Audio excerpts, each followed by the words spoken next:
खिपरो मां अवां खे ख़बर ॾींदा हलूं त खिपरो जे नीलकंठ महाशक्ति मंदिर में माली बिरादरी पारां होली जो रंगन जो त्यौहार जोश ऐं जज़्बे सां मल्हायो वियो, जंहिंमें होली खे ॿारण जी रस्म अदा कई वई है। इन मौके ते माली बिरादरी एक ॿिए खे मिठाइयूं खाराए पंहिंजी खुशियुनि जो इज़हार कयो। आज हमें बहुत ही ज़्यादा खुशी हो रही है कि होली के इस पुरमसरत मौके पर हमारी पूरी माली बिरादरी एक साथ मिलजुल के हम होली मना रहे हैं और हमें बहुत ही ज़्यादा अच्छा लग रहा है।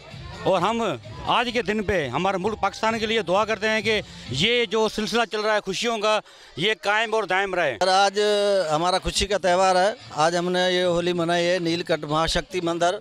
हमारे हिंदू बिरादरी तकरीबन माली, उन्हों के लिए बड़ी खुशी का दिन है। आज हमें इतनी खुशी हो रही है कभी भी नहीं, जो आज हम सब एक जगह पे इकट्ठे हैं और इतने खुश रहे। मालिक करेगा तो सब बिरादरी खुश होगी और सब यकता एक ही साथ मिलके हम हर त्यौहार मनाएंगे। भाई हम माली बिरादरी टोटल इधर है, हमारा मंदिर है शिव महादेव का मंदिर है माली बिरादरी का। इधर ही हम बहुत अच्छी तरह से बेहतरीन नमूने से होली मिला रहे हैं और इधर दुआ भी मांग रहे हैं मंदिर में, मुल्क के लिए, सलामती के लिए और आबाद हो, खुशहाली हो, तरक्की हो मुल्क की। ये होली है जो माना असांजो ये रंगा बिरंगी प्रोग्राम है ऐं तमाम खुशियुनि वारो ॾियारो आहे। असां हमेशा पंहिंजे मोहल्ले में माना पंहिंजे नंढनि वॾनि सां खुशी खां मिलाईंदा आहियूं ऐं पंहिंजे मुल्क पाकिस्तान लाइ दुआ घुरंदा आहियूं, पंहिंजे पाक आर्मी लाइ दुआ घुरंदा आहियूं, असांजो मुल्क खुशहाल रहे।